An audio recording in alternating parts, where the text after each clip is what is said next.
Ang hirap pong magkasakit guys dito sa Australia, lalo na sa katulad ko na casual employee. So no work, no pay po ako.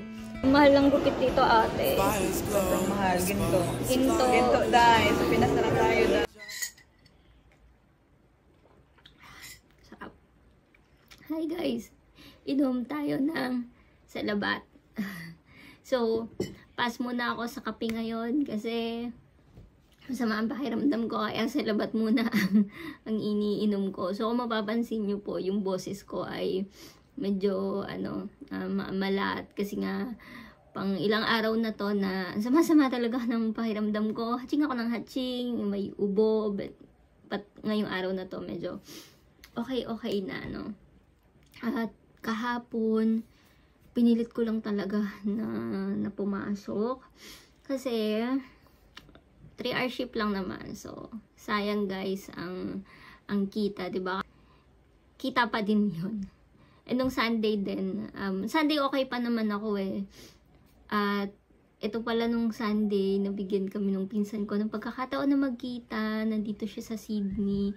Sobrang saya ko talaga na nagkita kami. Pinsang buo ko siya guys. So, iba pala yung pakiramdam pag talagang yung malapit na kamag-anak mo, yung nakita mo, yung na-meet mo dito. So, from from New Zealand to Sydney, saglit siyang pumasyal dito. At ayun, nagkita kami. So, nabawas-bawasan yung aking pagka-homesick, pag kami sa family, kasi kahit pinsan ko man lang nakita ko ng ilang oras. So, ayun, happy ang mga family namin sa Philippines kasi nagkita kami nung cousin ko. Shout out sa aking cousin, kay Nicole. Ayun, may nagtatanong kasi sa akin, nangangamusta, ba't hindi daw ako nag-upload 6 days na. So, alam niya naman, medyo busy po at patuloy pa rin akong naghahanap ng ibang trabaho. So, yung paghahanap ko ng ng work usually online, and pag lumalabas ako hindi na ako nakakapag-video kasi nagtitipid ako sa battery. Wala akong wala akong anong tawag doon, yung battery kalimutan ko. Wala akong power bank. Wala akong power bank. Kaya pag minsan alanganin yung battery ko, hindi na ako nag-vlog sa labas. So, ang hirap pong magkasakit guys dito sa Australia, lalo na sa katulad ko na casual employee. So, no work, no pay po ako. Kaya, kapag may binibigay sa akin na shift, tanggap lang ako ng tanggap. At sinisikap ko na sana wag akong magkasakit kasi ang hirap magkasakit dahil no work, no pay. At buti na lang, eto ngayon na talagang peak nung aking sama ng pakiramdam ay nagkataon na off ko naman 2 magkasunod na araw. Kaya eto, meron akong pagkakataon na makapagpahinga.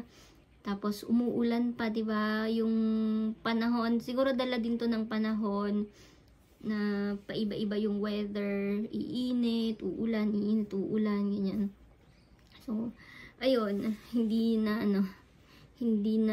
napigilan na ito ilabas na ng katawan ko yung sama ng pakiramdam. So, guys, mag-ingat po tayo.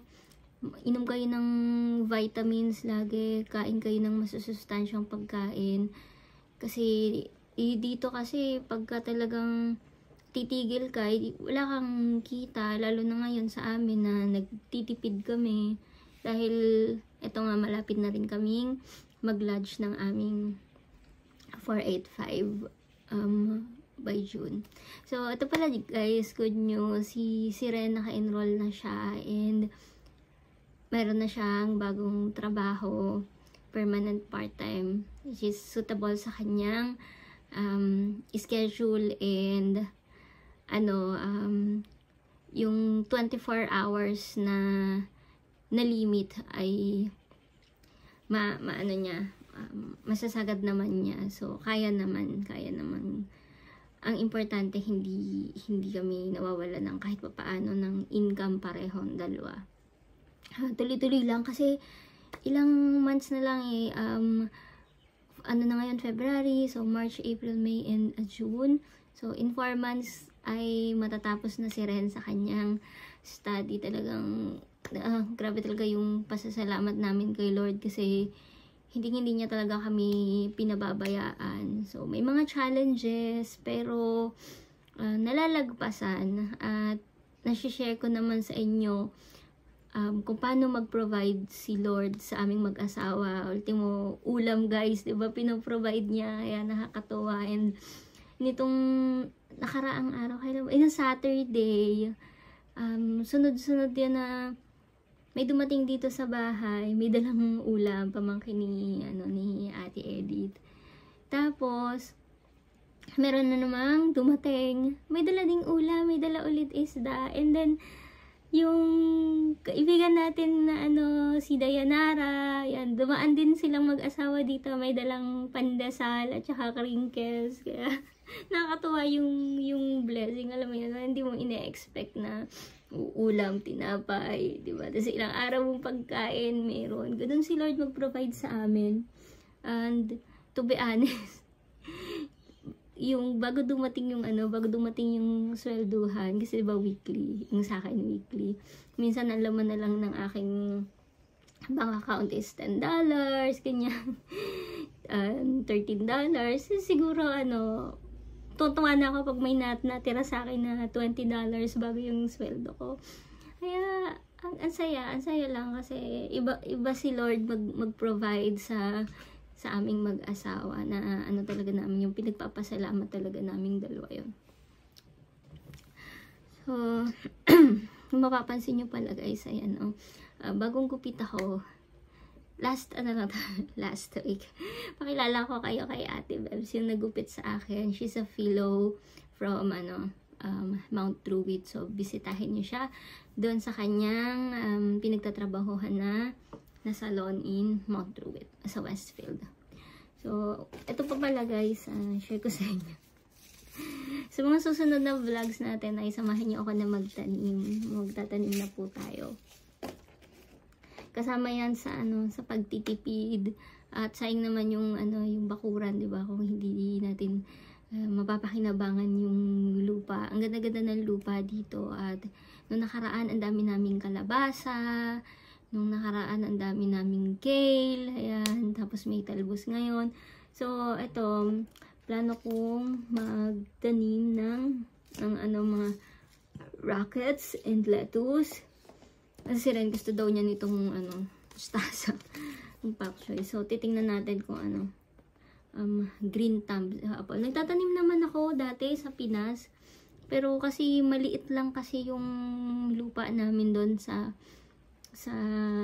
bakuran. Kasi nasa pot lang talaga. Dito, sabi ni ate, magtanim ka na dyan, alawak ng bakuran. So ayan, sa mga susunod na vlogs ay magtatanim po tayo. So, guys, thank you ako ay papahinga muna tayo sa labat. Grabe talaga yung panahon ngayon, nakakaloka.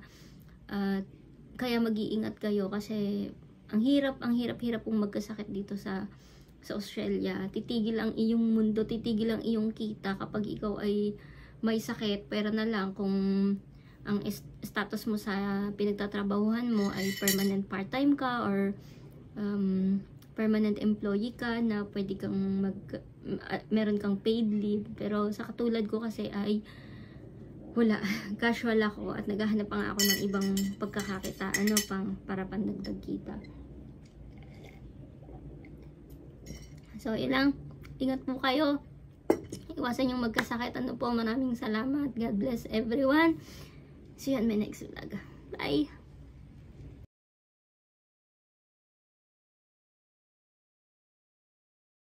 Kasi alam ko ate, maraming naghahanap ng mga Filipino na gugupit, ayan. Hindi kayo dito. Gusto nyo maka-discount pa kayo sa bahay. Buti na lang nakita ko si ate, nagtanong ako, ayan. Ay, Pinoy pala. Sabi na naman ng mga subscriber ko. Nagpagupit na naman to si Aba. Ganda yun, di ba?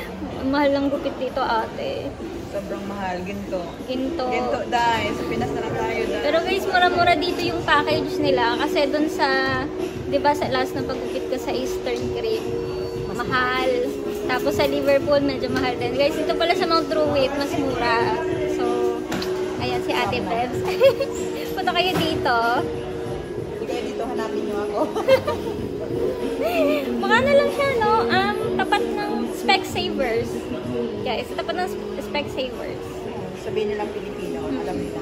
Alam nga ito ay, hindi. Meron Ano ba? May Pinoy din dito. Visit kayo kay Ate Beb dito sa Best Cats. Videohan ko sa labas. Oo, ate. Babalik talaga ako dito. Saan? Saan? Sa hair to hair doon. Ah, doon. Isa lang na yan. Basta ganun pa ganun lang ako. Pag kulang ko natin ng tuloy. Oo. Sige. Kukuhanan ko tong ano.